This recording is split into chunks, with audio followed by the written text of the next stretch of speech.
Good afternoon. Please excuse my uncharacteristically informal approach to this, but I have managed to injure my back, so I am walking very fragilely through these halls, but nothing could keep me from hearing most wonderful Pico Iyer today, and I know you all feel the same. So as I think about that, and as my grandmother would say, offer it up, I'm going to ask each of you to think about the fact that we do have no air conditioning. I'm sorry about that. So you are going to be slightly warmer than usual.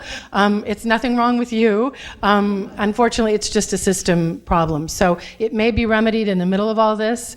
So don't think you're coming down with the flu. It's just the temperature changing. And then the last bit of business, or really two bits of business. One is, if you could please make sure your cell phones are turned off, or at least the volume. And then just to remind you that we're very fortunate to have Chaucer's here today to offer Pico's books for sale for the signing afterwards. And that's just outside these doors. So I hope you'll be able to take advantage of that. And now I will make my introduction of someone who, even on the sunniest day of the year, the nicest weather possible, I would still come inside to hear him speak. So, a favorite, that's true, yes, we know who it is. So, a favorite son of Santa Barbara and muse, mentor, and friend to this museum, the remarkably versatile Pico Iyer is the author of 8 works of nonfiction and 2 novels. A writer for Time since 1982, he's a frequent contributor to the New York Times, Harper's, the New York Review of Books, the Los Angeles Times, the Financial Times, and numerous other magazines and newspapers on both sides of the Atlantic and the Pacific. He splits his time between Nara, Japan, and the United States, happily, some of which time is spent in these mostly quiet hills. An exceptional travel writer, lauded by The New Yorker as an unsurpassed guide to far-flung places, he is equally adept in advising us on the virtue of going nowhere. In fact, perhaps Pico's greatest gift is his ability to guide us into looking inward, whether it be helping us to master the art of stillness, remaining calm on unendurably long airplane flights, negotiating the dislocation of the mind in transit, or listening to the voice inside our head. Pico's observations are not only accurate and lyrical, they are immensely helpful. Today, uncharacteristically, he comes to this stage not to illuminate the work of others, as he has done with artist Luis de Soto and author Janet Fitch, but to share his own work, Autumn Light, a book that explores, through the lens of Japan, the irrepressible spirit of his beloved wife Hiroko, and the sweetly melancholic season of autumn, how we face the aging and death of those we love. And as always, he writes with the voice of one who is both deeply present and yet remains an observant outsider. Please join me in giving the warmest of welcomes to Pico Iyer.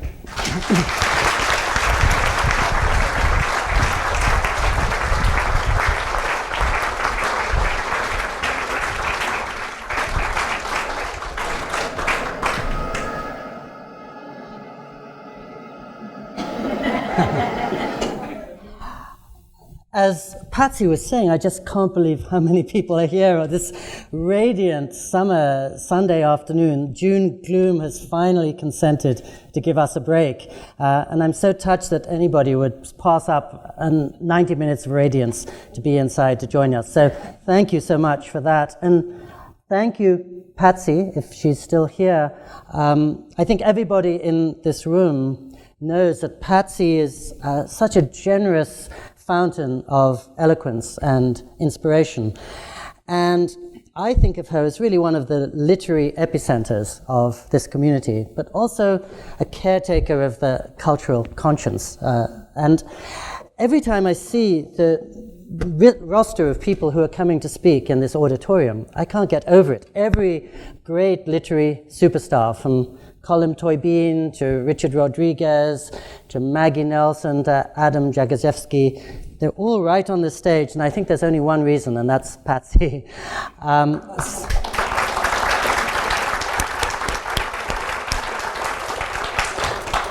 Sometimes when I'm in Japan, I will look wistfully at the list of coming events here at the museum. And I can't believe it. It looks like the 92nd Street Y in New York City, or one of these celebrated literary institutions. There's Jonathan Lethem, there's Jeff Dyer, there's Rachel Cusk, twice in the same year. And actually, when I see this crowd, I hope you're not here in the hopes of seeing Jeff Dyer and ending up with an Iyer instead, thanks to some terrible misprint. But if any of you are, I won't be sad if you leave, but I will be sad if you leave before I tell you that Jeff is my ping-pong arch rival. And when he tells you what the results of our games are, never believe him. Remember, he's a writer of fiction.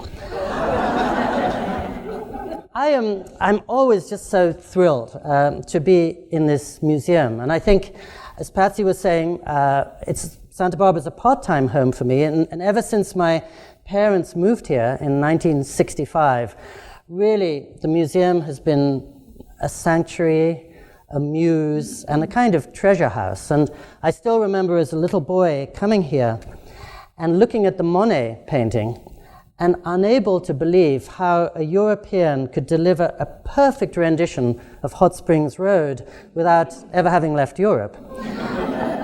Later, I would come up to the second floor, and with the Japanese holdings, really felt as if they opened up for me a secret life that became my destiny. And in subsequent years, this museum illuminated Indian art and Buddhism and what glass can be in the hands of Dale Chihuly. And I think all of us in this room know that without the museum, we'd be infinitely poorer. I have to confess, though, quite often, as Patsy was suggesting in her introduction, I'll come here almost regardless of what the exhibitions are, because as soon as I set foot in this building, it's as if all the clamor and cacophony of State Street and cable news fall away, and I'm suddenly in just this much more spacious and intimate spot. And suddenly, my eyes are open, and I'm registering everything around me as I wouldn't amidst the distraction of the street. And suddenly, it's like being admitted to some private, deep corner of yourself that so often one can go days or weeks without ever visiting. As Patsy was also almost suggesting, 2 days ago, my wife and I were in Belfast, or earlier this week at least, and we were hearing men fling curses and threats at one another across a myriad walls. And this coming week, we're going to Vancouver en route to Paris, Edinburgh, Singapore, and Telluride in the next few weeks. And so it's such a lovely interlude to get to spend a quiet afternoon here in the museum. As Bon Jovi memorably said earlier this summer when he returned to Moscow after a 30-year hiatus, I can't tell you how happy I am to be with you again. And as we were driving over here, I was remembering how when I first started doing events at the museum, which was probably 12 or 14 years ago, it was nearly always in the context of director dialogues put together by our great director Larry. And I love the way that this museum has become such a forum and a home to dialogue and give and take and discussion of essential issues. And so I've been invited to talk today a little bit about my life in Japan, where I've been privileged to live for 32 years. But I thought I would err on the short side so that we'd have much more time for Q&A. I always find that to be the most fun and the freshest part of these occasions. And I'm guessing many of you do too. It's certainly preferable to listening to some aged geezer behind a podium talk about turning leaves. So, it couldn't be worse than that. You may also be wondering what this event has to do with parallel stories. And actually, it has a very close connection, and I hope I won't forget to disclose it before we disperse. But if I do, please put up a hand and remind me that I promised an explanation. A few years ago, I was in Key West at a literary gathering, And suddenly, in the dead of night, the phone rang. And it was my wife, Hiroko, from her hometown in Kyoto, Japan, saying that her 91-year-old father, who had been bounding around Kyoto the previous week, had suddenly been taken into the hospital. And unfortunately, I had various obligations in Florida. And 3 days later, the phone rang again, and it was Hiroko saying that her father was gone. And I think a death in the family anywhere is a wake-up call and a cause for sober reflection. And I'm guessing that the emotions that follow upon a death are more or less universal. But in Japan, the rites that follow upon a death are very particular. As soon as a body is cremated, all the family gathers, often with delight and gratitude, and wielding chopsticks, they pick out bones from a bed of ash to take back home as relics. As soon as her father died, Hiroko had to buy a very expensive Buddhist name to protect him in the afterworld, and then an even more expensive gravestone, which at certain times in the year is encircled by lanterns, so that her father and the other departed can make their way back to earth, look in on their much-missed loved ones, and then find their way back to their new home in the heavens. That death was 6 years ago, but even now, every day, Hiroko wakes up very early. She boils water for her father's favorite kind of tea. She gathers his favorite snack, and she puts them out for him on the household altar, which happens in this case to be right next to the boombox on which she's about to blast Green Day's 21st Century Nervous Breakdown.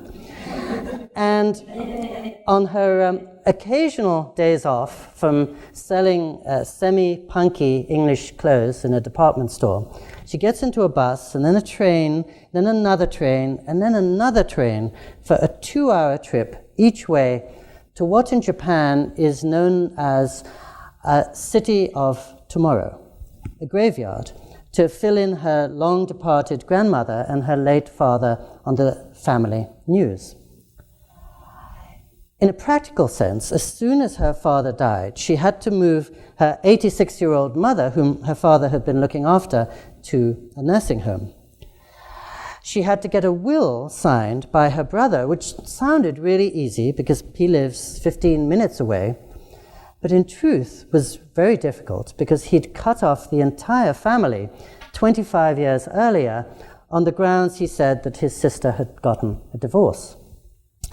And our daughter returned from Spain, where she had been living, and returned with her boyfriend, but we really didn't know if she was returning for good or if we would soon lose her forever to Europe. And so suddenly, overnight, we were in this wilderness of questions.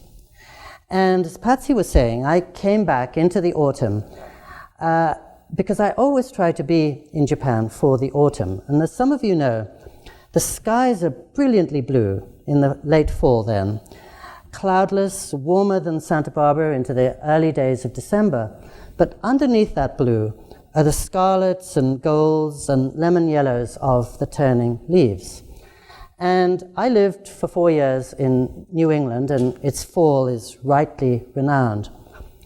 But there's something about the wistfulness and the way it plays off the buoyancy of the Japanese autumn that really pierces me. They say around Kyoto that life is about a joyful participation in a world of sorrows. And I never feel the joy or the sorrow so keenly as in November. Now, having said all that, if any of you had the misfortune of visiting us in our apartment, you would be horrified. It's a completely Western apartment, maybe a quarter the size of this room. There's no tatami mat, there's no exquisite shoji screen, and we live in an entirely makeshift Western suburb, essentially built to look like Galita, or to look like a Steven Spielberg stage set. Nearly all the buildings in our neighborhood are completely Western. All the streets are absolutely straight. There's not a single shrine or temple in the entire neighborhood. And the two main drags are literally called Park Dory and School Dory, using the English names to persuade, I think, my mostly elderly retired neighbors that they've finally attained their dream of living in California. But our synthetic suburb is on the outskirts of the city of Nara, which was the capital of Japan in the year 710 and has been the ex-capital for 1,235 years. And Nara today is a big, bustling city. It's more populous than Cincinnati or Pittsburgh.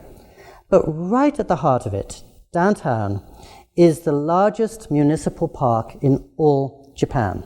And it is studded with temples and shrines and sutra houses, reflecting ponds, and most visibly, 1,200 wild deer who roam around untethered and pretty much rule the place. If you go to the glass and concrete 5-story city hall, you'll usually see a stag or two seated on the front steps. If you check into the fanciest hotel in Nara, you'll be greeted not by doorman, but by doe.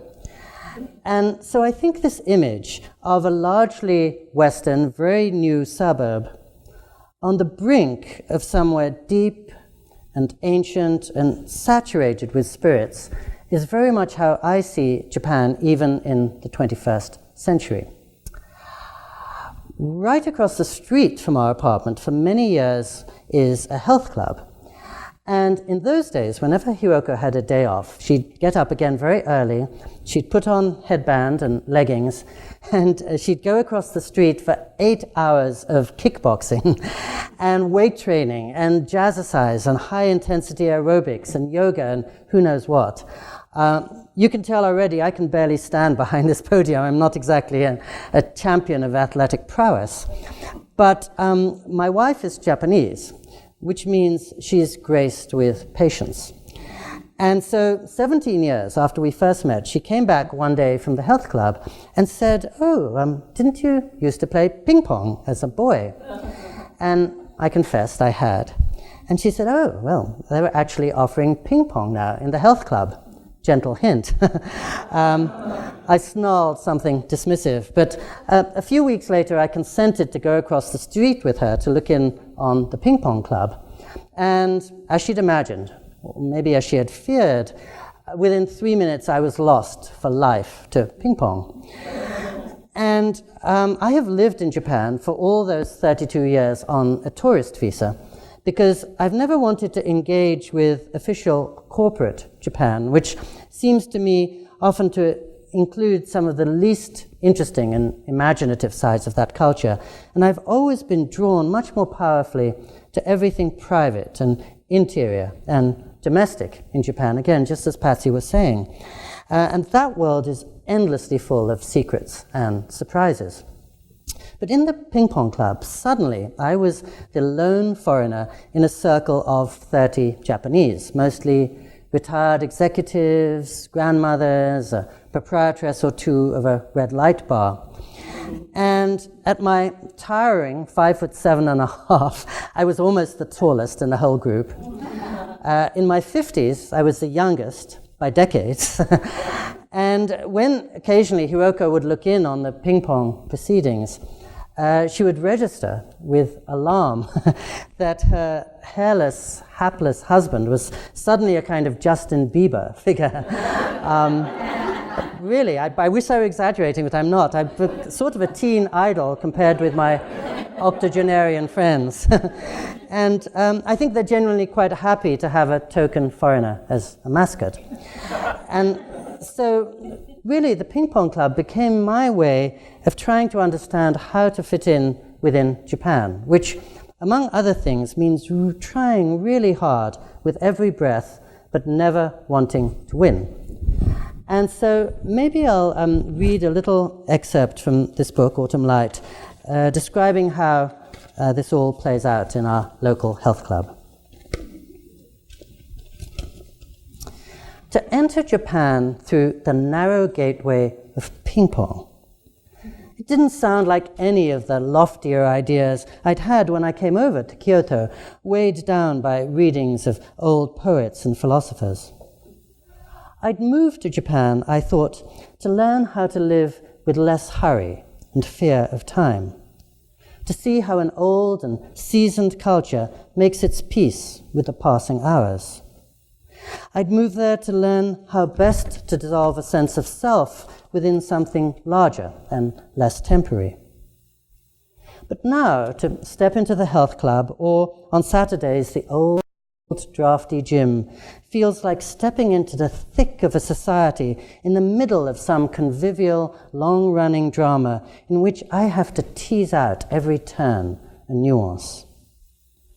At the ping-pong club, I have to learn how to be invisible, and how to read the unwritten rules that guide us, how to compete not to win, but to make sure that as many people as possible can feel that they are winners. How, in short, to be a voice within a choral symphony and not a soloist tootling off on his own. Soon after Hiroko urged me to give the game a try, I stepped into the studio to be greeted by a smooth, warm man in his late 60s with rimless glasses and some words of English, and next to him was a smiling, shiningly gracious woman who might have been welcoming me to an elegant dinner party. As they introduced me round, "Pico-san's a writer, he comes from California," the emperor, as I began to think of him, inducted me into the customs of the place. The sign-up sheet, the 30-minute segments, the way we had to run up and down the studio in parallel lines with mops as soon as we were through to make sure that the space was as immaculate as when we entered. Then he started out seeking players of my level with whom I could practice. Very soon, however, I realized that it was everything silent, as always in Japan, that bound us together. My friends were exceptional when practicing. Even the weakest players could keep a high-speed rally going for minutes. But get them into a game and hit it where they weren't expecting it, and instantly they were at a loss. They were born for duets, I realized. Playing with each other was their strength, treating each other as a part of themselves, as in a dance or an act of love. Playing against each other never would be. I learned, therefore, never to say a word about the result of any game, even though some of my friends would hoot and improvise a war dance if they scored a victory. In any case, we switched off pairs so rapidly that nobody lost for long, and best of two games guaranteed there weren't so many losers. If ever there was just one person in the room when I arrived, I learned never to contemplate a game of singles. Our job was to rally with each other until two others showed up and practiced enough to be ready for some doubles. I learned never to leave so long as there were even numbers in the studio. One person's departure could throw three others off, and how discreetly to leave as soon as a newcomer arrived if that left us with an odd number. If I did go home before the others, I had to turn towards everyone when I reached the door, bow very deeply, and say, "Please excuse me for leaving before the rest of you."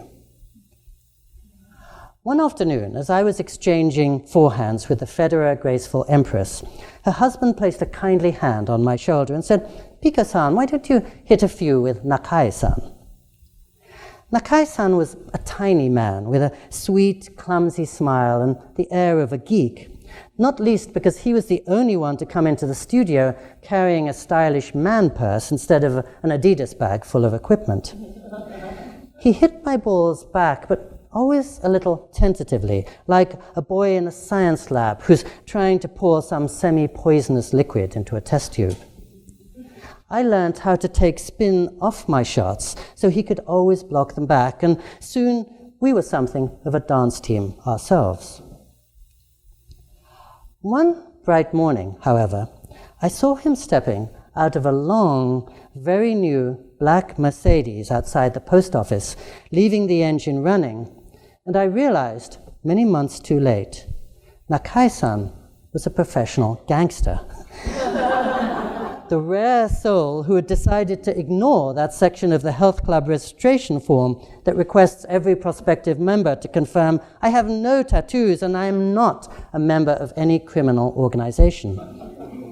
And I was the ideal person to be encouraged to play with him as a kind of outlier too. And I think one of the reasons I so loved the Ping-pong club was that it allowed me to meet for the first time Japanese men. It's relatively easy for any foreigner to make contact with Japanese women, young and old, because, sad to say, even now, they're really relegated to second-class citizen status in the public domain and have very little scope of operation. And so, naturally, they ally themselves with the honorary outsiders who are foreigners, and in many cases, of course, join a foreign company or even marry a foreigner in order to enjoy greater opportunities abroad. But for so long, my image of Japanese men was just of these guys in three-piece suits who were yawning at 6 a.m. at the bus stop across the street as they made their way to the office, or barking at convenience store clerks, or, as I saw it, turning their backs entirely on their wives and children to support them only emotionally. But in the Ping-pong club, I met them when at last they were freed of their responsibilities, and really, they were irresistible and engaging as little boys. They'd jump around, they'd shout yes if one of their slams freakishly went on the table. They'd invite me for a drink afterwards, and as I got to know them, I came to see that most of them had been born in the 1930s, which means that they'd grown up during the very dark days of war and come of age during 7 harrowing years of occupation. And then they'd gone on to join Mitsubishi and Sony and Toyota to fashion what we used to call the Japanese miracle. One of the other things I liked about the Ping-pong club was every now and then a teenager would show up and one of my 80-year-old pals will just thrash him, which reminds me that autumn has strengths that even spring might envy. And so this particular autumn continued to unfold, and I think all of us were keenly aware that when a couple's been together for 60 years, if one of them goes, the other often leaves very soon thereafter. And so we were painfully concerned on behalf of my mother-in-law. And we were still all waiting to see whether my missing brother-in-law would ever come back to say goodbye to his late father or hello to his mother, who was fading very quickly. And of course, I began thinking about my own mother, who was then 82 and living alone on top of the pass here, regularly encircled by forest fire flames, and thought how if I was tending to my mother-in-law, I was neglecting my mother, but if I was coming here to look in on my mother, I was ignoring my mother-in-law. And every now and then, including 2 in this audience, friends of ours will come and visit us in Japan, and they'll often ask about religion. And I'm always tempted to say that at some level, I think the real guiding religion of Japan is the seasons, which of course is a religion without dogma, without exclusions, without texts, but a training every year in the laws of changelessness and change. And certainly every late November, when the tiny, brilliant, 5-pointed maples begin to blaze, all my neighbors in their Sunday best stream out into temple gardens and parks, much I think as people here traditionally used to go to church, to be joined in a congregation and to be reminded of forces much larger than we are, to be put in place in that sense, and also just to catch slants of light amidst the coming darkness. And I know that many of you have been to Japan, so you probably know that in Japan there's one word used for the self that exists in private, behind closed doors, and there's another completely different word for the self that's abroad, out in the world. And I think it's assumed, even more than in England, that there be no connection between the two. And I've always felt that cherry blossoms, which of course are cheerful and buoyant, frothy, a little erotic, that speaks for the face that Japan projects to the outside world. But in its heart, deep down, I think it's the maple leaf, and that mingling of radiance and melancholy. Again, many of you in a room such as this will know the films of the great Japanese director Ozu, especially the films from the 1950s like Tokyo Story and Late Spring. And you'll remember how in almost every film of his, there's the sound of a boisterous festival outside while there's somebody weeping in the next room. And so this book is an attempt to get at that very nexus. And maybe this is the point to read a little bit about how the autumn plays out in our nondescript neighborhood. As November dawns, we step into a world of light. The whole room seems to pulse with smudged gold as the sun rises above the hills beyond us and comes through the diffusing thick panes of our frosted glass windows. I remember my surprise when Hiroko told me that the builder of this place, who ended up calling it Memphis Apartments in honor of Elvis, originally wanted to make it a church. The heavy pebbled glass spreads light as if it were incense. Now she puts Bach on our system, and very soon the sun is making gold stripes across the terrace with such extravagance that I'm pulled in every direction all at once. A great rejoicing, so it feels, which awakens gratitude and delight. But the sun is passing across the terrace earlier and earlier, and by mid-afternoon, it'll disappear behind a roof. It's nearly impossible to stay indoors on a day like this, not least because so many around me are pulled almost magnetically out into the sharpened sunshine, to marvel at the fact that the sky is so blue, even as the leaves rust and begin to flutter down. Many of Kyoto's temples open their gates after nightfall now, another of the city's fresh and ingenious seductions, and soon we'll follow lanterns past stands of bamboo eerily lit up. Watch fast-moving ghosts holographically projected upon raked sand gardens. In the shallow crystal pond of Kodaiji, the five-pointed maples are almost more brilliant than on the trees that the temple's water reflects. In our private lives, however, we are perched on the edge of a cliff, and the slightest moment could send us tumbling over. Every time I come back to the flat, I look by instinct for the green flashing button on the phone. No news is likely to be good news. And when I walk into the park, I can't help but wonder how often my mother-in-law will see the maples again. I take myself to banish the thought to the nearest shrine where the light is slicing the courtyard into diamonds, and I notice, as never before, that people have placed coins around rocks all across the forest. There are stone lanterns everywhere, as if the whole wilderness was some haunted church. I decide to take a train into central Nara today. I can't afford to squander this moment. And in the sun-washed carriage, I find myself looking at the hands on every side, tapping away on a smartphone, tightly gripping the handle of a designer bag, holding a toddler steady as the train rocks and rattles. The one part of Japan in which age cannot be concealed. Hands tell the truth, even when mouths and eyes cannot, is also the most beautiful.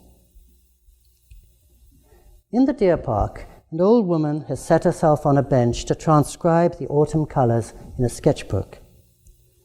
Two toddlers are stumbling their way into learning to walk on the grass nearby. A deer is chasing some poor visitor into the store next to where special deer cookies are on sale for the equivalent of $1.50 each. If they are true messengers of the gods, these deer speak for gods as ungovernable as Zeus or Hera. Around me, there's a chorus. Wow! Aren't the maples beautiful? And the chorus itself lends brightness to the day. A woman leads her dog, wrapped in a red blanket, up a slope and tilts her head up to where the leaves are picked out against the blue. Quite something, no, she says to her four-legged companion. A young girl in a denim jacket with frills guides her grandmother very slowly by the hand, then sets her down in front of the turning leaves, a classic autumn tableau. Would you like? A passing woman suggests, and the girl hands over her camera and hurries off to take her place next to the old lady. Now you? Asks the granddaughter, springing up. Across the world, people are marking the Day of the Dead today. But in the park, the air so cleansed that the trees seem to gleam in the freshened morning. It's not skeletons I see, so much as aging elders struggling for breath. Dying is the art we have to master, it seems to say, not death. Late love settles into us as spring romances never could. I think when I was writing this book, probably my main aim was to remind myself and to remind anyone who wanted to read it of all the ways in which Japan is not so different from California or anywhere. And I think when people first arrive in Japan, what often hits the most is everything that's zany and modern and Western, the kind of things that get a lot of play perennially in our press, the robots who officiate over weddings, and the wild goth fashions. And the phenomenon which has certainly got a lot of play in recent months here, whereby if an aging couple don't have a daughter to look in on them, or if she's moved to Santa Barbara, they'll literally hire an actress to come every Sunday, knock on their door and say, "Hi Mom, hi Dad, I've been missing you so much, let's spend a beautiful Sunday together." And they will suspend disbelief to fill that hole in the heart. And I think to some of us that can sound strange, but in the Japanese context, it's an eminently practical answer to a very difficult question. At the same time, of course, if you live within a community or a neighborhood or a family, you instantly see it's the same story as anywhere, even if it's playing out in a different script. And every time I go to the post office in Japan, the ladies there are talking about waiting lists in nursing homes and how they feel really guilty if they move their mother to a nursing home and really frazzled if they don't. And I suppose the human equivalent of climate change, whereby August is visiting in mid-February now, and humans are living longer than humans have ever lived before, but often for many years after their minds and their memories have begun to come apart. And I'll bring this towards a merciful conclusion by saying that my book, which you can't see here but it's outside, it's very, very, very small. And I worked on it for 16 years, unceasingly, 16 years to make it as small as possible. Because it's a book about absence and a book about silence. And I suppose it's an offering to Japan, which I take to be the culture of subtraction. In Japan, you make things richer by taking things away rather than adding to them. And all of you know, especially in a museum, that when you walk into a classical Japanese tatami space, there's nothing there except a scroll and a vase in one corner. And because there's nothing there, you bring all your attention to the scroll and the vase, and you find everything you could possibly want in just those two objects and much more besides. At the same time, you can tell already I'm of Indian ancestry, which means basically my mind is a Bollywood stage set in hyperdrive, singing, dancing, somersaulting, caterwauling, round the clock in overbright, riotous colors. And so it was very, very difficult to keep out from this book all the drama, everything eventful, all the bold type stuff, to try to catch the quiet river behind events, which is really where our lives take place. And of course, if you're writing about 32 years of your life, in my case, that's more than half a lifetime of emotions and encounters and exchanges. So I was saying before, we have a very tiny apartment, but we have one closet. And in that closet, I have maybe 8,000 pages of notes on Japan, because every day for 32 years, I've transcribed everything I've seen and heard and felt around me. And so every day, while writing this book, I'd take out maybe 12 pages and I'd annotate them and organize them and see where they fit within the narrative. And then I'd go down to the corner markets to get a carton of milk. And of course, as soon as I did, I'd come back with 18 more pages of vignettes and observations that I had to include. So I was brilliantly moving backwards for a very long time. But I think the effect I was trying to get in this quiet, blank book was that of the clarity and resonance of an empty room. And again, I'm sure many of you have had the experience of going into your sweetheart's room when she's not there, and you'll see a strand of hair, or a postcard on the wall, or a letter that she's writing. And somehow, she comes home to you in all her vulnerability, her hopes, her longings, her innocence, even more powerfully than she would if she was standing 2 feet in front of you talking. And so that's very much the effect this book is trying to get, though the way we all know that absence fills a room much more than presence very often. And as the autumn went on, I found myself walking around the temple where I had first met my wife, and the abbot of that temple always delighted in calling himself our Cupid. He was so happy that we met on his home territory, but he had just passed away. And Hiroko, like many people who have lost a parent, would feel her father walking and talking through her at times. And I would return to the ping-pong club, and it was always a center of laughter and merriment. But sometimes when I showed up there was somebody missing. And that person would never come back. And I would hear words like cancer or hometown or death. And every November, the Dalai Lama comes to Japan, and every November, my wife and I travel with him across Japan, really by his side for every minute of his public day. And so I thought it might be fitting to end just with a passage in which we go to see him in Kyoto and remember a trip we took with him 2 years earlier. As we say hello to the Dalai Lama, I recall the November day 2 years ago when we traveled up with him to a fishing village north of Tokyo, laid waste by the tsunami of 8 months earlier. A few miles out of the city of Sendai, we began passing along clean, modern roads lined by nothing but compacted trash, block-long rectangles of smashed cars and refuse, telephone poles listed at 45-degree angles. A solitary chair sat in the open skeleton of what had once been a living room. Buses bobbed on the water beside us. When we pulled up at Ishinomaki, hundreds had gathered along the road there to greet the famous visitor. It was to see nothing but a flattened landscape which looked like pictures I'd seen of Hiroshima after the bomb. More than 3,000 had lost their lives in this village alone, many of them children. 19,000 had lost their homes. The Dalai Lama strode out of his car and walked without hesitation to the people, mostly women, who'd assembled in the street to see him. Many were sobbing or calling out in limited English, "Thank you, thank you." He held one person's head against his chest. He blessed another. He touched heads, shook hands, looked into one set of eyes, then the next, asking, "What do you feel?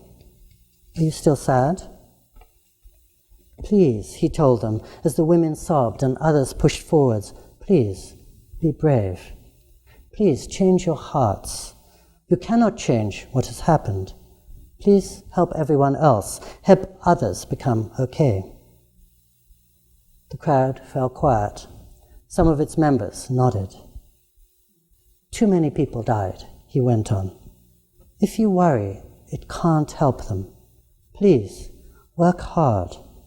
That is the best offering you can make to the ones you lost.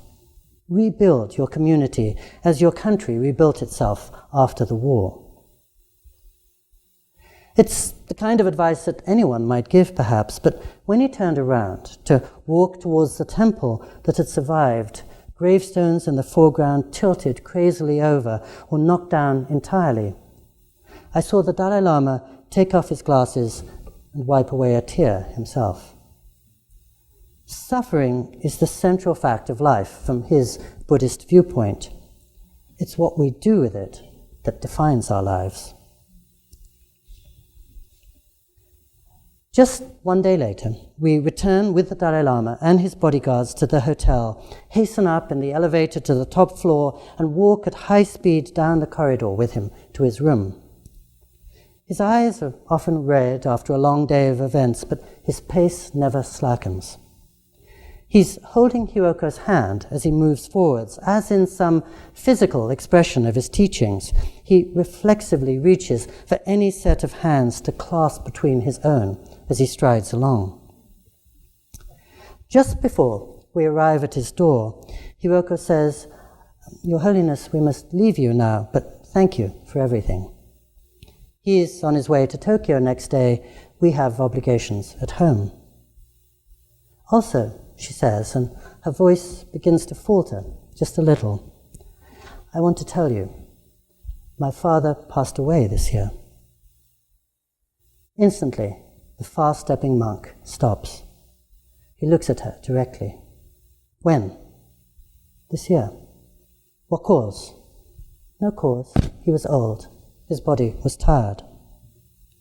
He steps forwards and holds her for a long, long time. Then he steps back and looks searchingly at her. "Remember, only body gone, spirit still there, only cover gone."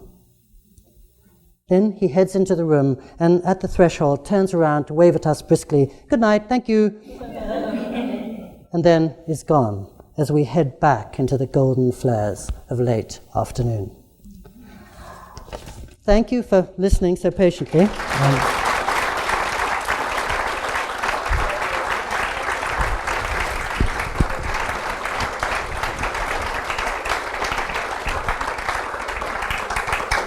I was about to do something really dramatic and take my jacket off because it's quite hot up here without the air conditioning, and then I realized the microphone's in the jacket, so I apologize for the sweat. Please, if you have any questions on Japan or what you just endured or anything else, I'd be delighted to hear them. My eyes aren't very good, but I see a hand there, and I don't think there are microphones, so please feel free to stand up and I'll try to hear you. So I'm about 80% of the way through your book, and it's really beautiful. One thing I was wondering, having lived in Japan also, I know how private and how many layers there are to everybody and how long it takes to get to know people. How are you able to convince them to share such a personal story with all of these people's lives, like intertwined with yours? Thank you, and I'm sure everybody could hear that at the back about Japanese people being very private and how does one evoke their stories from them. Of course, I cheated by using my wife's family, and I've known my wife intimately for 32 years, and most of what I've learned about her family I've heard from her, of course. So that was an easy way into it. With my friends at the Ping-pong club, I've been playing with them maybe 4 times a week for 14 years, and so although my Japanese is very limited, and it's better I say nothing at all in Japanese, nonetheless, over the years, I've begun to piece quite a bit together about them. And there's one person there who lived in Britain for 26 years and Chicago for 4 years. His English is better than mine, and so he's often been a source of intelligence and knowledge for me. But I think, in some ways, a part of the point of this book is the virtue of not knowing so much. And I think with my friends in the Ping-pong club, I feel I know very little about the official data of their lives, where they worked, how affluent they are, where they went to college. But I know about every nuance of who they are from seeing who always says the score is 6-4 when it's 5-5, and who, when there's a space in the table, will race forwards to grab it, and who will sit back. And I feel they know equally more about me than many of my friends. And I think one of the reasons, and I know you know Japan very well, but one of the reasons I went to Japan was to learn how to listen rather than to talk, and to learn how much is conveyed through silence rather than words, and how actually words are what bring us apart and silence is what brings us together. And again, as you know, but I didn't until I went to Japan, Japan is the place where people are very good at reading body language, reading the air, as it said, reading the needs of others, and reading silence, and just as you say, nuance. And so it's one of the things I've tried to learn from my friends and neighbors there, not to be distracted by information, and not to hold on to the least essential part of them if it will stand in the way of what is really at the core of them. So again, I have a relatively limited amount of life story about my friends there, but I'm glad I don't know more, because I think the more details of their life I knew, the less I might be grasping them at their core. But I certainly have no secret for drawing the Japanese out, other than to spend time with women who, as you know, are much more forthcoming, much more fluent in English, and much less threatened by foreigners than their husbands or brothers would be. Now, there are many people, foreigners included, who have spent a lot of time in Japan who speak beautiful Japanese, and they really can be the voice of Japan. You may know there is a life-changing book called Nagasaki by Susan Southard that came out 3 years ago, in which she just tracks the lives of 5 survivors of the atomic bomb in Nagasaki. And it's all about their lives. And she is such a sensitive, compassionate, and sympathetic soul. I think she just listened to them over the space of 12 years in her free time and got their stories. Whenever my friends are coming to Japan, I'm also tempted to say the one foreign writer I would always recommend is Donald Ritchie, an American who lived there for 66 years. His Japanese wasn't perfect, but he understood distance. So for me, the beauty of Japan is it's an endless riddle of surface and depth, or, as you know, of intimacy and distance. So people are extraordinarily friendly, but that doesn't mean they want to be your friends. And at the same time, people are very, very reticent, and that's a way of drawing you in much closer to them than if they were talking. And I think Donald Ritchie knew exactly how to embrace the fact of being a foreigner and not to presume or to imagine he was closer to them than he really was, but also not to judge them by foreign terms or by any terms whatsoever, but to try to induce them into a conversation. So I think he did a beautiful job of describing Japanese people and getting them to trust him and open up to him. I'm not so good at that, but at least, Proust famously said that he didn't speak English, but he knew John Ruskin. And I say, I don't know Japan very well, but I know my wife and my Japanese kids for 32 years, so that's what I use mostly in this book. But thank you. Yes? Can you please share what you have learned about the different kinds of silence? It seems there's different kinds of silence. Yes. Can you speak about that? Yes, I think I've learned most about that by, much of the last 28 years, I've lived in a Benedictine hermitage in Big Sur. And the main instruction I get there is silence. And if somebody were to ask me, what is your teacher in life, I would say silence. And I take my car for an oil change every 3 to 6 months, and I take myself there in the same way, to be scrubbed clean and to have my windows cleansed, and essentially to remember what I love. And when I'm there in a desolate, solitary cabin on the hills overlooking that great expanse of the Big Sur Ocean, 1,200 feet below, I encounter silence in all its myriad forms. Every angel and every devil that hides in silence comes and visits me and makes a house call. And there's no running away and there's no hiding from it there, which is a beautiful blessing that I get. So sometimes I'm there in winter and it rains and rains and rains, and the fog is so thick, as it has been here, I can't see another sign of human habitation for days on end. And the silence is there is really the silence of the wilderness, which is a wilderness I feel I need to explore, but it's unsettling, and shadows come up and demons come out, and it couldn't be less comforting. And there are other times when the sky is radiant, as it is this afternoon, and you reach that state beyond words and names when you know everything is right in the world. But you're so right, silence is not, I don't think, an absolute good.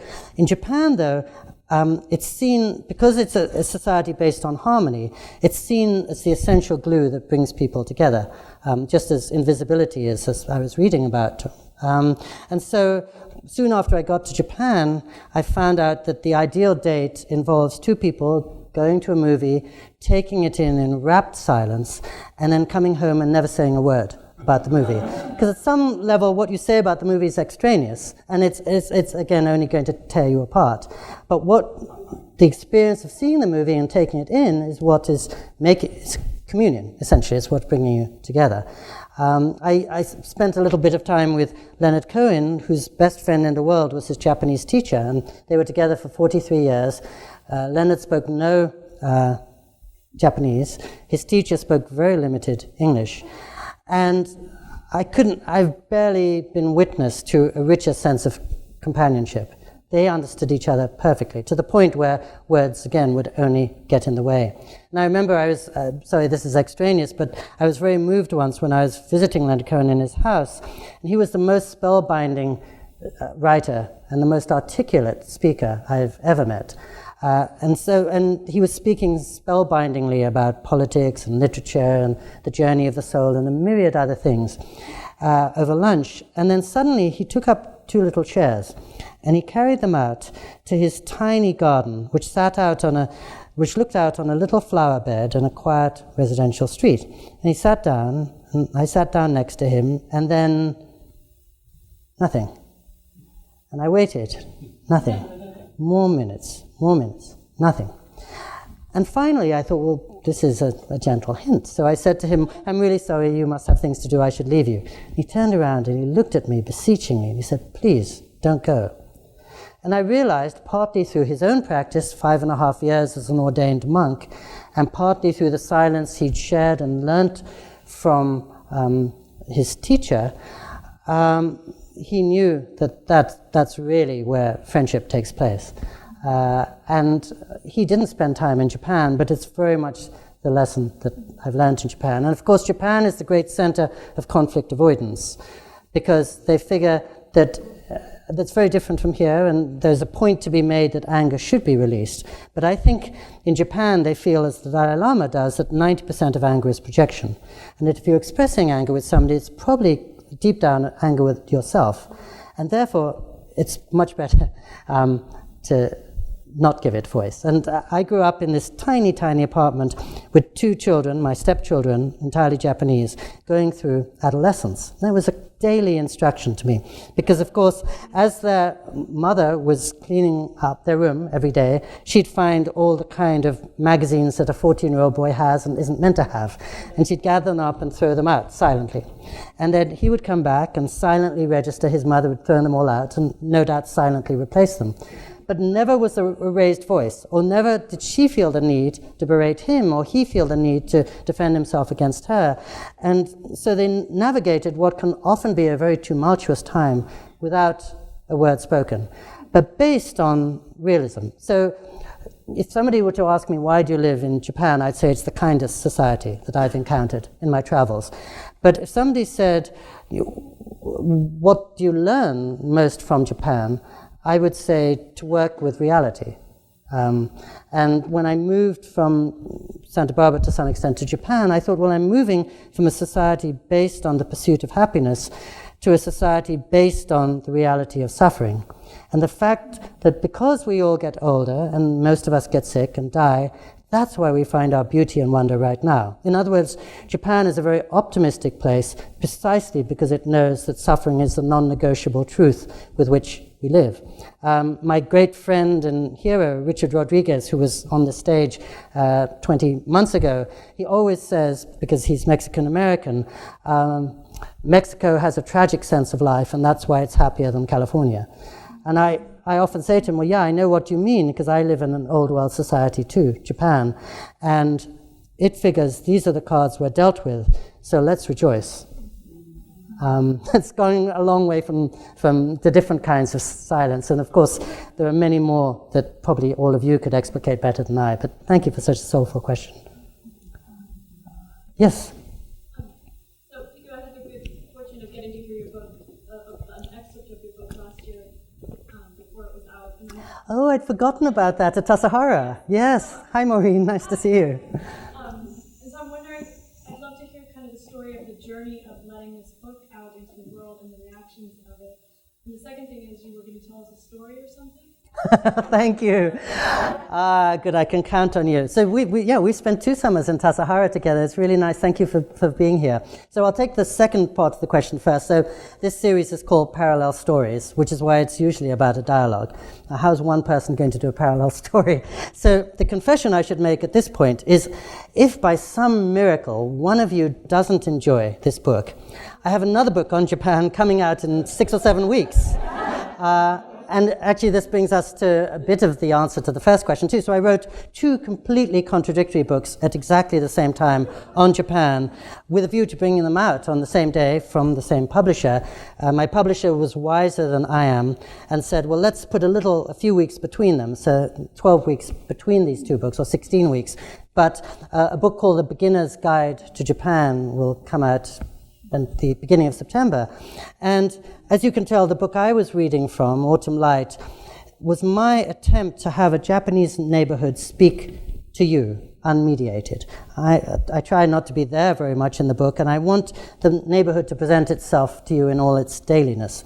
And the other book is more like us speaking back to Japan. In other words, it's a collection of an outsider's typical sweeping generalities or judgments just after she's arrived in Tokyo airport for the first time. So there's sections on love hotels and baseball and fashion and temples and gardens and history and you name it. And there are sections on how Meryl Streep, Oscar Wilde, and West Point all explain different aspects of Japan. So it's a kind of compendious view of Japan to go with this very focused one. And I don't remember, it's so interesting that I'd completely forgotten that in Tassajara, it's the first and only time I read something from this book before it was out, and I can't remember what the passage was, or even if it was a completed passage. Well, I think in terms of, I've been traveling around with it quite a bit. The one thing I can say is that almost everybody, by definition, has experienced a loss in her life.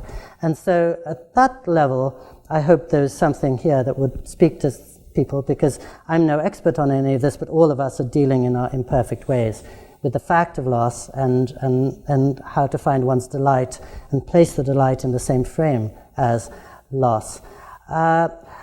This book was meant to be an Ozu movie. And Ozu movies are famous because nothing happens in them. The camera's absolutely stationary, and it's at tatami level.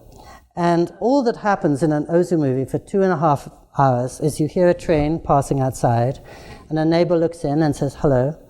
And the person sitting at the low table says, really? And it goes on like that, minute after minute, hour after hour.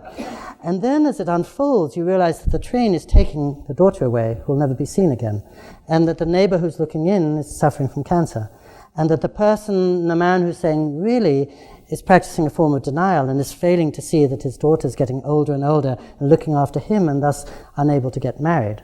And so really everything is happening through that nothing happening.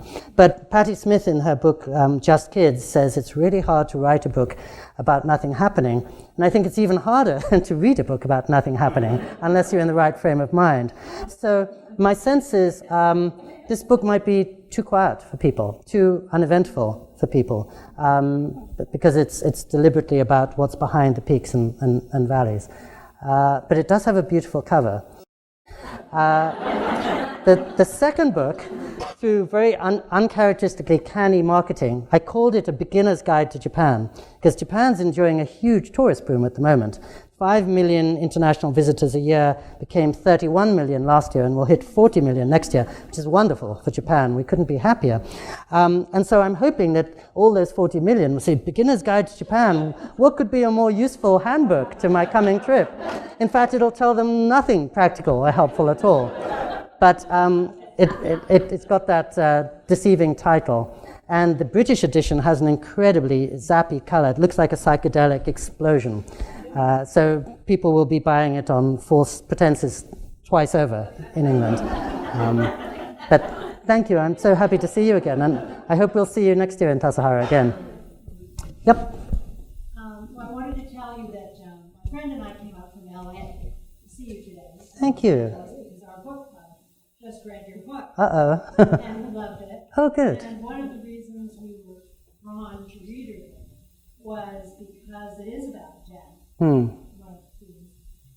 And I grew up in Japan, Ah. in the 50s, and as a child, I didn't see some of the Japan that you described. And so I'm struck by your portrayal in some ways of the ease of Japanese with death in a way that I don't experience here in the United States. And I wonder if you find that true in Japan, or is this just a piece of it, or if you could speak to that.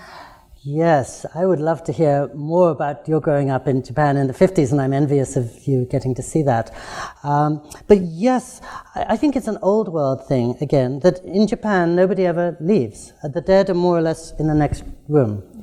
And that death is part of life. In fact, it's the ultimate fact of life for the Japanese. And so in the years since the action of the book, I lost my mother-in-law last year, and it was really touching for me to see that for 24 hours after she died, her body was lying in the midst of all of us. People were serving her beer, they were talking to her, they were telling her how nice she looked. Her 7-year-old great-granddaughter was running around with her, and partied and witnessed to this moment.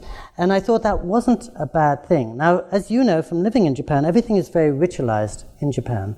But my sense is that we are thrown for a loss when somebody close to us dies. We have all this sorrow and we have all this anger and we don't know how to get it out.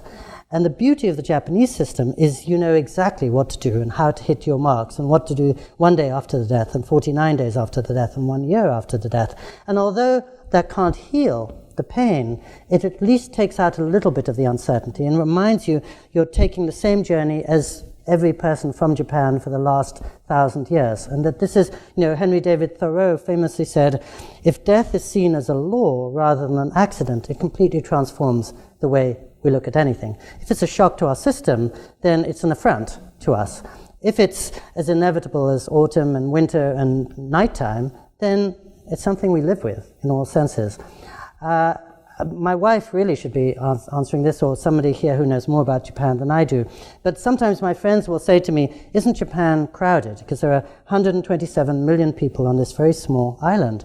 And I say, not so much, because even if you're in a crowded subway train in Tokyo at rush hour, as you know, people in Japan are very good at being quiet and self-contained, and although you're really jam-packed, you don't feel the press of other people's agendas upon you, as it were.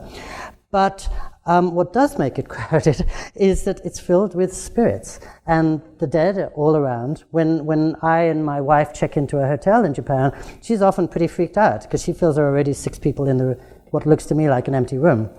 And also, it's very crowded because the lines between animate and inanimate are very different, as you read in the book. So my wife will always say, when she was a little girl, if she was angry and she kicked this desk, her father would say, you have to apologize, because that desk has a soul, and it's done nothing to hit you. And it has as much a spirit as your brother, and kicking this desk or hitting this bottle or smashing this laptop is like smashing another being.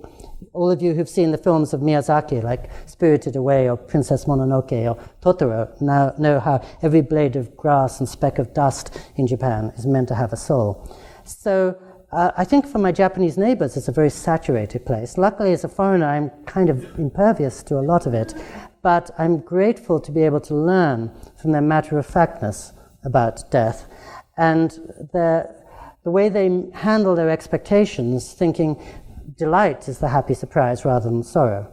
So they're not taken aback, in my experience, when bad things happen, but they're innocently delighted when good things happen. And I think much of the world was witness to this after the tsunami, and people were often surprised that the Japanese victims of the tsunami didn't seem to be complaining or making a fuss, and often their first thought was for looking after their neighbors. And their second thought was, how can I complain, because all my neighbors have been through this too. And again, as I was saying about the Ping-pong club, and as you know from growing up there, the sense that the self is really defined by a much larger whole. It's not you and your individual self on 2 legs, it's a community or family. There's probably much more to be said about Japan and death, but certainly it's not something they see as extraordinary there. Yes, please. So I've been to Japan once, which entitles me to speaking. Please. I think one of the things I was struck with on going there is the challenge to my value system, that it's been an article of faith that diversity is the strength of a culture, that it's so desirable to have multiple intellectual, cultural traditions, and that's desirable here, and by extension, desirable for any society. And you go to Japan, you find a commendable, appealing, successful culture that appears to have rejected foreign influences. I wonder if you had anything. You're absolutely right. And I think Japan is losing hugely because of that, because it's out of sync with the rest of the world. Exactly as you say, the rest of the world is all moving in one direction, which is a global, diverse, multicultural reality, and Japan is ever more Japanese, which is why its economy has almost sunk into the Pacific in the last 20 years, and the only thing that's flourishing is the tourist economy, because everyone wants to go to Japan because it's so different, and you can't mistake Japan for anywhere else. But I couldn't agree with you more. So because I have dark skin, in the 1990s, every time I flew back to Japan, which is 3-4 times a year, they would strip search me at customs. I look like exactly what they don't like to see coming into their country. And they didn't know if I was Saddam Hussein's cousin or an Iranian trying to immigrate illegally, or just what I am, someone of Indian ancestry who moves around a lot. But whatever it was, I was a human hand grenade who was threatening to explode this beautiful order and harmony they'd created. And as soon as I got into Japan, they couldn't have been, as you saw, more kinder or more gracious or more welcoming to me. But at customs, they gave me a very hard time. And one day I was flying in from Hong Kong, and there was somebody else there of Indian ancestry in the plane. And so I said to him innocently, well, does this happen to you? And he looked at me as if I was a kindergartner. He said, of course not, because as soon as I get to the customs hall, if there are 14 lanes and 13 of them are manned by guys, I go to the lane staffed by a woman. And she always says, welcome to Japan, I'm so happy to see you, and waves you through. And it's a bit of an exaggeration, but not much. They're very, very different, and they're not threatened by foreigners, and they're often buoyed by foreigners. So since then, I always do go through the women lane, or the lane manned by women, and have a much better time. But I think Japan's treatment of women as a whole, Japan's treatment of foreigners, and Japan's treatment of the LGBT community, essentially Japan's treatment of the other, is far, far behind everywhere else's, really retrograde. The other thing that speaks for a variation on that theme is among the 30 countries in Asia, Japan is tied for 28th in English proficiency. It's only ahead of Laos, but it's below North Korea, Cambodia, Nepal, Tajikistan, Indonesia. It's to some extent the most developed and sophisticated and affluent society in Asia, and yet it refuses to speak English. It speaks for the same moat that it's created around itself.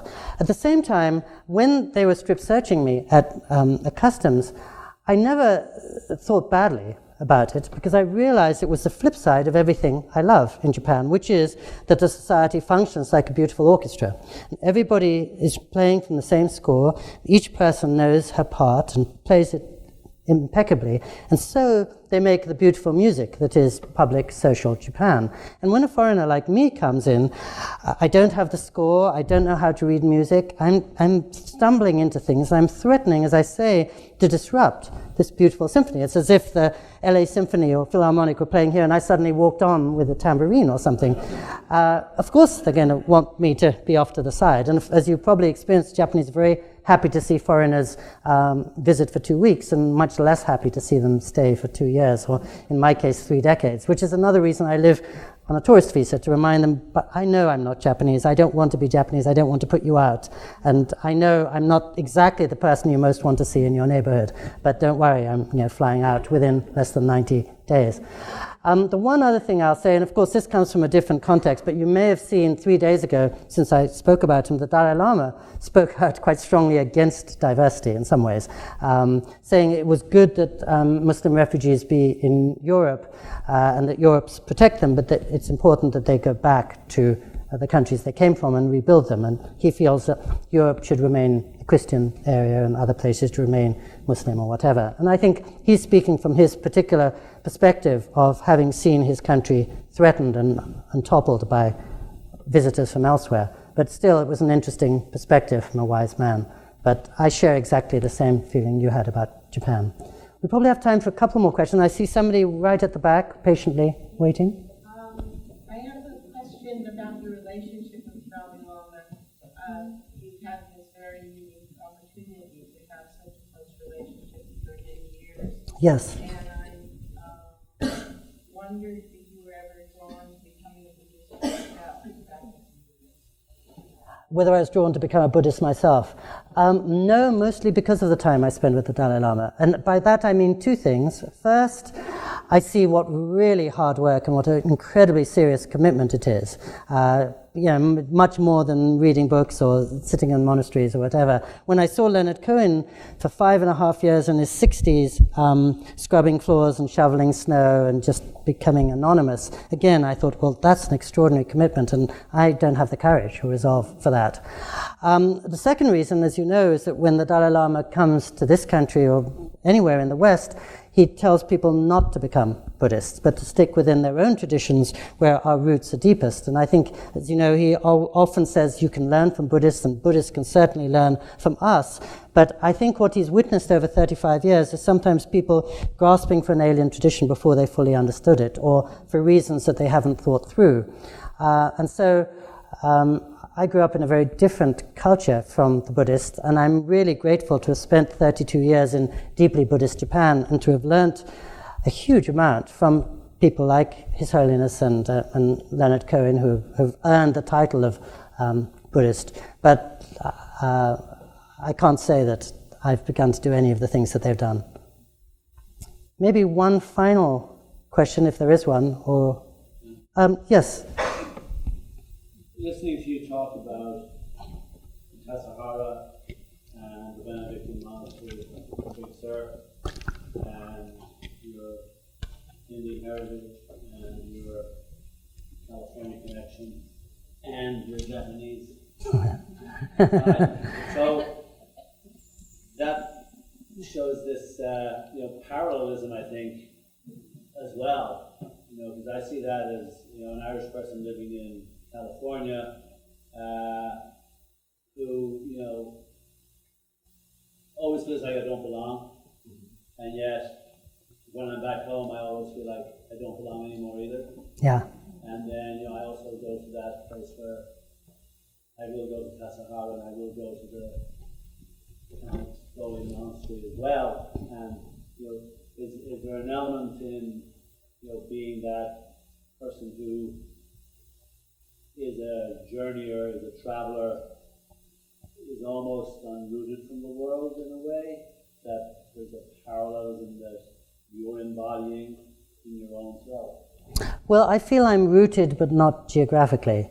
And I feel I'm defined by my passions more than my passports, and by the things I really care about, which are very steady regardless of where I am in the world or which passport I'm carrying. But I absolutely, again, agree with you. And I think you and I, and probably many in this room, are really the honorary citizens of the 21st century. Because I remember, I think I'm probably older than you, but I remember as a little kid, when I was growing up in England, I never saw another dark skin. And when I came to California at the age of 7, and I was this funny guy with an Indian face and an English voice and an American green card, I thought, this is really unusual. I've been given this great blessing. I've been given 3 sets of eyes and 3 ways of looking at the world, and I can bring them together in different combinations. And I can see Ireland or England with Californian eyes. I can see California with English eyes. I can make my own little hybrid perspective. And I never guessed then that within maybe 2 generations, this would be the norm in our major cities. In both London and Toronto, the average person you meet on the streets is born in another country, so is as foreign as you and I. And certainly when you or I visit classrooms, including in Santa Barbara, it's almost the minority now who's very rooted in a single culture. And even that person, his friends come from Vietnam and Mexico and Haiti and India. His partner may well do so, and he might well, thanks to the global age, live in Paris or Cape Town or Prague. So I see this as a great blessing in some ways. And just as you were saying about going to Tassajara, the fact that all of us in many parts of the world now can partake of the wisdom and blessings of all of the culture. And to go back to the Dalai Lama, He, early on in exile, realized he was the first Dalai Lama in history who could go to Stanford and talk to scientists, who could go to Ireland and witness Belfast and learn from Catholic friends, who would consult rabbis about how to sustain a culture in exile, who spent 60 years in India, predominantly Hindu country, and freed from... I remember he once said to me very sweetly, when he was a little boy growing up in Lhasa, he thought Buddhism was the best religion on earth, because he'd never seen another. And then he met in the late 60s, famously, Thomas Merton, and a monk of great discipline and conviction. Oh, wait a minute, here's somebody who's as serious as I am. He comes from a different tradition. Then he started meeting every other tradition, including the scientists who are often agnostic or atheist, and realized that they were leading great lives of kindness and responsibility. And so he's a very visible example. But just as you say, I think we're very blessed at this time in history, as no humans have before, really, to, especially in a place like Santa Barbara, to have access to so many other places, and in some ways to get to craft our sense of belonging and identity. So I live in Japan, with which I have no official connection, but I have the deepest affinity. It's the country that makes most sense to me. And I couldn't have done that pre-technology, pre-email and Skype and fax machine. And when I think of my grandparents, when they were born, they were pretty much told, this is your caste, this is your religion, this is where you're born, this is where you'll transact your life. And now many of us are given a carte blanche. And as you said very well, sometimes one can end up neither here nor there and falling between the cracks. And the state of displacedness poses challenges and questions we have to answer, or else we have no identity at all. But I think it's better to have a choice than to inherit a necessity. So I tend to look at the positive aspects of it. And the fact that I was just in Ireland this week, and you as an Irish person was just in California, and when I went to Belfast Castle for tea a couple of days ago, I was taken by a man called Mr. Iyer, who had lived happily in Belfast for 37 years. And it made me think, oh, this is so much more interesting a world than the one in which I grew up. So it's almost 4 o'clock. Thank you very much. Enjoy the sunshine.